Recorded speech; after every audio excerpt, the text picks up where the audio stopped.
It's impossible to summarize someone's life in just a few minutes, but I feel compelled to share at least some of the reasons my mom was special to me and why I believe she lived a life that honored her Lord and Savior, Jesus Christ. My mom, Faye Bragg, was born on April 10, 1929, in Waxhaw, North Carolina. She was the fourth of 9 children. Her parents did farming, and her dad also worked as a carpenter. I remember many times her telling me about picking cotton on the farm and some of the other chores she did while growing up. Although my mom learned a strong work ethic from growing up on a farm work was quite hard and not something she had any interest in doing later on. My mom's parents, Henry and Maud Helms, were strong Christians who attended church on a regular basis. Her father was a Sunday school teacher, and her mother played the church piano. My grandparents' faith was the center of their lives. My mom was young when she accepted Christ as her Savior. She was later baptized when she was 12 years old. She first became interested in missions when she learned about missionaries as a young child in her Missions Friends class at Round Top Baptist Church. Later, when she was a teenager, a visiting evangelist said from the pulpit that he believed there was someone in the congregation who the Lord had chosen for full-time Christian service. After the service, the evangelist told my mom that she was the one he was referring to. Perhaps it gave my mom the encouragement and confirmation she needed to pursue the call she had already felt on her life. My mom enjoyed sports in high school and was known to be a very good basketball player, as well as a good student. In the 1940s, most women did not go to college. Although my grandmother was not ready for my mom to leave home after high school, my mom knew it was something she had to do. Going to college was part of her path to prepare for full-time Christian ministry. She enrolled at Wingate College in North Carolina in 1948. It was at Wingate that she met my dad, Ken Bragg. He too knew he had been called into full-time ministry. My dad was responsible for leading Vesper services at Wingate, and this is where my parents met. My dad had been praying that the Lord would provide a wife to help him in ministry, and the Lord provided my mom. My parents were married in 1950. My dad completed his 4-year degree at Furman University and then Southern Seminary in Louisville, Kentucky. During the 1950s and early 60s, my dad served as associate pastor of Calvary Baptist Church in Roanoke, Virginia, and then as pastor of McCabe Memorial Church in Martinsville, Virginia. My mom enjoyed both of these churches. She said these were very happy years. It was during this time that my brothers and I were born. In 1964, my dad accepted the pastorate at First Baptist Church, Princeton, West Virginia. This too was a wonderful church where my mom loved being a pastor's wife. She loved the people there, and the people loved her. She was an encourager, and she especially reached out to the lonely and those who were hurting. She couldn't stand to see anyone neglected or who seemed out of place. She made it a point to speak to anyone who might otherwise go unnoticed.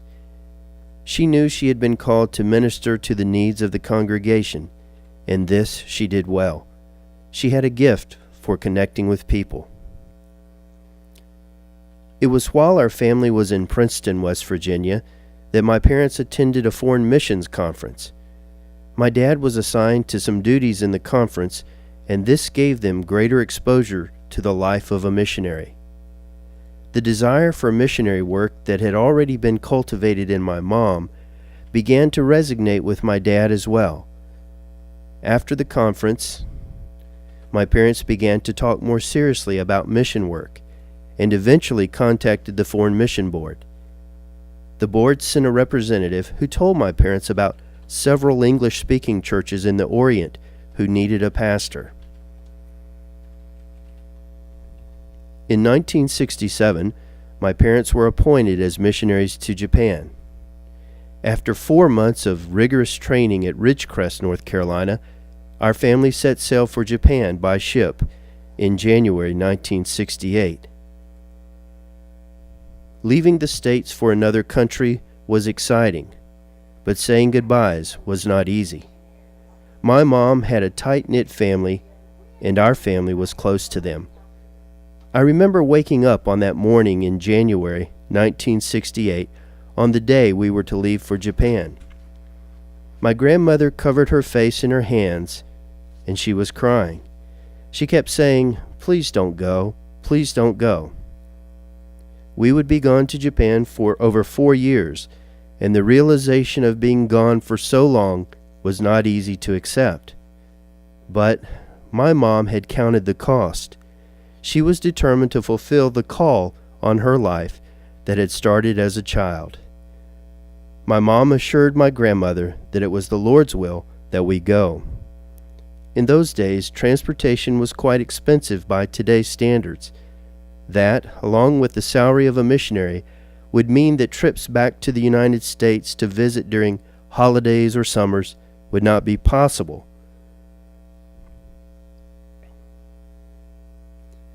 After flying to California, we boarded a large ship to cross the ocean to Japan. It took 15 days. We arrived in Japan on January 27th, 1968. The next day was Sunday, and my dad was installed as pastor of the Chofu Baptist Church. Chofu Baptist Church was located about 25 miles just outside of Tokyo. It was located close to Chofu U.S. Air Force Base. About 90% of the congregation was military personnel, and the rest were Japanese, American missionaries, and American business people. We lived in a very large house by Japanese standards, but any move to a foreign country is a mixed bag. There are always pleasant surprises, as well as cultural differences that take time to get used to. My dad wrote the following in a letter soon after we arrived in Japan. Public transportation is very efficient here. Most of the streets are narrow, and there is a feeling of congestion everywhere one goes. The cost of living is rather high. Income tax is nearly twice what it was in the States. As for my mom, shopping for groceries was not easy. American-style food was very expensive and not easily accessible. But any adjustment to the Japanese culture was minor compared to a problem that had developed early on during our stay in Japan. I don't know all of the details, but my mom spoke freely of this issue many times in her speaking engagements in years that followed. The mission board had arranged for another missionary to be the interim pastor at the church before we arrived and while my dad was in language school. The other missionary alternated services with my dad each Sunday. Although the intent was to help my dad and make it easier for him while he was in language school, the arrangement was confusing to many of the church members. The interim pastor had a strong following, and at least some members wanted him to be their pastor, not my dad. This was a very difficult time for my mom. She sensed that she was not fully accepted by the church members. One church member asked to speak to my parents one evening, and he asked them, why had our family come to Japan in the first place? After all, he said, we already have a pastor. My mom later told me that she asked God why he had sent our family all the way around the world to a church that did not want or need us. Not only did my mom feel the rejection of people in the church, but she felt as though God was not hearing her prayers or her desperation. As she shared many times later, she had become resentful of the other missionary, and this was taking a toll on her spiritual walk. I didn't know any of the missionaries.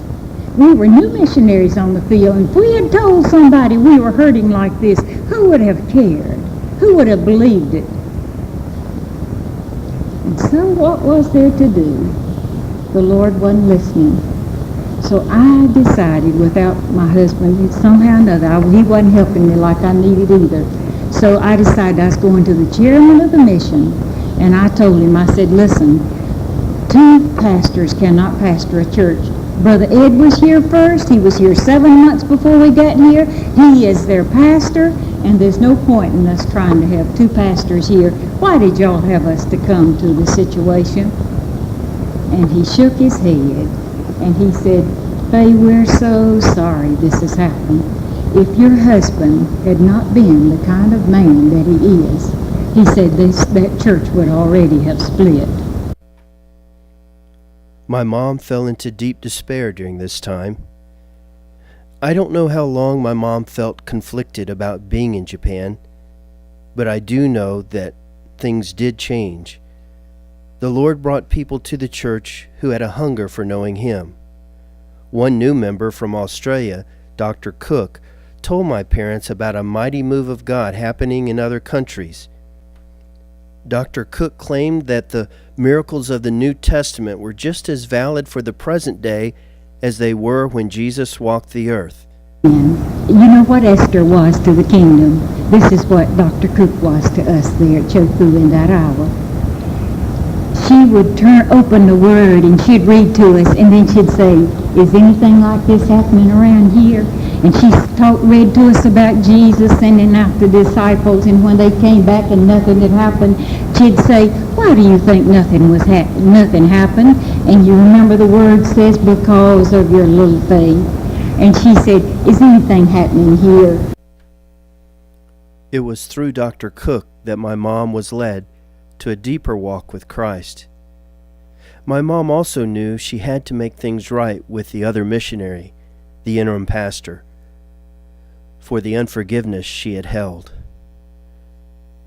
It was then that things began to change in a dramatic way. It was like I had been in chains, and all the heaviness of this set me free. And I had a new freedom.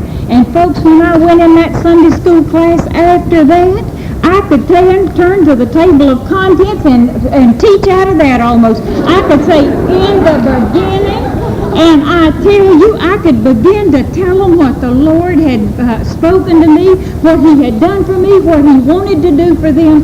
And do you know what? I got to be a missionary. The Lord worked things out at Chofu. The other missionary moved on to another position, and my mom and dad found their places at Chofu. Not only did the congregation accept my mom and dad, the church began to come alive spiritually, and the remaining 3 years of their time there was a special time. In May of 1972, our family had a year of furlough in the United States after just over 4 years in Japan. It was a very exciting time to come home to the United States and see family and friends we had been away from for so long. The excitement we had to see aunts, uncles, and cousins was indescribable. During our furlough year, we lived as missionaries on campus at Campbell College in Bowie's Creek, North Carolina. It was a good year. We returned to Japan during the summer of 1973, but this time